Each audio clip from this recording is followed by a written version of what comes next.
ಎಲ್ಲರಿಗೂ ನಮಸ್ಕಾರ. ಇವತ್ತಿನ ವಿಡಿಯೋದಲ್ಲಿ ನಾನು ಎಗ್ ಪೊಟ್ಯಾಟೊ ಬೋಂಡ ಮಾಡ್ತಿದ್ದೇನೆ. ಇದು ಮಾಡ್ಲಿಕ್ಕೆ ತುಂಬಾ ಸುಲಭ ಹಾಗೆ ತುಂಬಾ ರುಚಿಕರವಾಗಿರ್ತದೆ. ಇದನ್ನ ಮಾಡ್ಲಿಕ್ಕೆ ಮೊದಲಿಗೆ ಒಂದು ಪಾತ್ರೆಗೆ ಸ್ವಲ್ಪ ಎಣ್ಣೆ ಹಾಕಿ ಬಿಸಿಗೆ ಇಡ್ತೇನೆ. ಅದು ಬಿಸಿ ಆದ್ಮೇಲೆ ಅದಕ್ಕೆ ನಾನು ಸ್ವಲ್ಪ ಜೀರಿಗೆ, ಬೇವಿನ ಸೊಪ್ಪು, ಹಸಿಮೆಣಸು ಹಾಗೆ ಶುಂಠಿಯನ್ನು ಹಾಕಿ ಒಂದು 2 ರಿಂದ 3 ನಿಮಿಷ ತನಕ ಇದನ್ನ ಫ್ರೈ ಮಾಡ್ಕೊಳ್ತೇನೆ. ನಂತರ ನಾನು ಇದಕ್ಕೆ ಒಂದು ಹೆಚ್ಚಿಕೊಂಡಿರೋ ಈರುಳ್ಳಿಯನ್ನು ಹಾಕೊಳ್ತಿದ್ದೇನೆ. ಇದನ್ನು ಒಂದು 2 ನಿಮಿಷಗಳ ಕಾಲ ಫ್ರೈ ಮಾಡಿಕೊಂಡು ಅದಕ್ಕೆ ಸ್ವಲ್ಪ ಹಿಂಗನ್ನು ಹಾಕಿ ಈರುಳ್ಳಿ ಸಾಫ್ಟ್ ಆಗೋ ತನಕ ಅದನ್ನ ಬೇಯಿಸ್ಕೊಳ್ಬೇಕಾಗ್ತದೆ.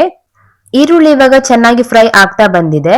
ಇವಾಗ ನಾನು ಇದಕ್ಕೆ ಬೇಯಿಸಿಕೊಂಡಿರುವ ಆಲೂಗಡ್ಡೆ, ಮೊಟ್ಟೆ ಅರಿಶಿನ ಭಾಗ, ಸ್ವಲ್ಪ ಉಪ್ಪು ಮತ್ತು ಅರಿಶಿನವನ್ನು ಹಾಕಿ ಚೆನ್ನಾಗಿ ಮಿಕ್ಸ್ ಮಾಡ್ಕೊಳ್ತೇನೆ. ನೀವು ಸಿಂಪಲ್ ಆದ ಎಗ್ ಬೋಂಡ ಮಾಡೋ ಬದಲು ಈ ತರ ಪೊಟ್ಯಾಟೊ ಸ್ಟಫಿಂಗ್ ಇರೋ ಎಗ್ ಬೋಂಡ ಮಾಡಿ ನೋಡಿ. ಇದು ನಿಮ್ಗೆ ತುಂಬಾ ಇಷ್ಟ ಆಗ್ತದೆ. ಇದು ಒಮ್ಮೆ ಟ್ರೈ ಮಾಡಿದ್ರೆ ಪುನಃ ಪುನಃ ಟ್ರೈ ಮಾಡ್ತೀರಾ, ಅಷ್ಟು ರುಚಿಯಾಗಿ ಬರ್ತದೆ. ಇವಾಗ ಇದು ಪೊಟ್ಯಾಟೊ ಸ್ಟಫಿಂಗ್ ರೆಡಿ ಆಗಿದೆ. ಲಾಸ್ಟ್ ಅಲ್ಲಿ ನಾನು ಸ್ವಲ್ಪ ನಿಂಬೆ ರಸವನ್ನು ಹಾಕಿ ಇನ್ನೊಮ್ಮೆ ಮಿಕ್ಸ್ ಮಾಡ್ಕೊಳ್ತೇನೆ. ಸ್ಟಫಿಂಗ್ ಇವಾಗ ರೆಡಿ ಆಗಿದೆ. ಇದನ್ನ ಚಪ್ಪೆ ಆಗ್ಲಿಕ್ಕೆ ಬಿಡ್ಬೇಕು.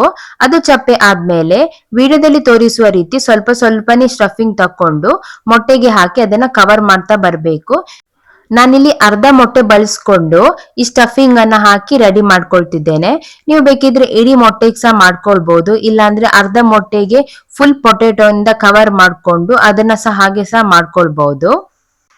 ನೀವು ಈ ತರ ಸ್ಟಫಿಂಗ್ ಮಾಡಿ ಮಾಡೋದ್ರಿಂದ ಎಗ್ ಬೋಂಡದ ರುಚಿ ತುಂಬಾ ಚೆನ್ನಾಗೇ ಬರ್ತದೆ. ಯಾಕಂದ್ರೆ ಇದು ಉಪ್ಪು ಖಾರ ಹುಳಿ ಎಲ್ಲ ಬೀಳೋದ್ರಿಂದ ಇದು ತುಂಬಾ ರುಚಿಕರವಾಗಿರ್ತದೆ. ಇವಾಗ ಕಡಲೆ ಹಿಟ್ಟಿನ ಬ್ಯಾಟರ್ ರೆಡಿ ಮಾಡ್ಕೊಳ್ಳೋಣ.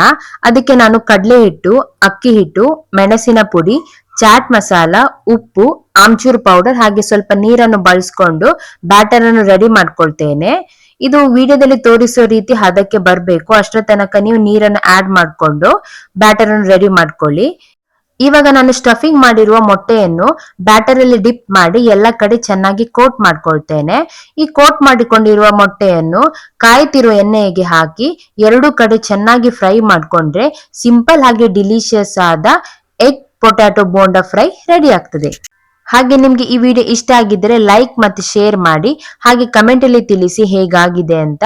ಇನ್ನು ಹೆಚ್ಚಿನ ವಿಡಿಯೋಗೆ ನನ್ನ ಯೂಟ್ಯೂಬ್ ಚಾನೆಲ್ ಅನ್ನು ಸಬ್ಸ್ಕ್ರೈಬ್ ಮಾಡಿ. ಮುಂದಿನ ವಿಡಿಯೋದಲ್ಲಿ ಸಿಗೋಣ. ನಮಸ್ಕಾರ.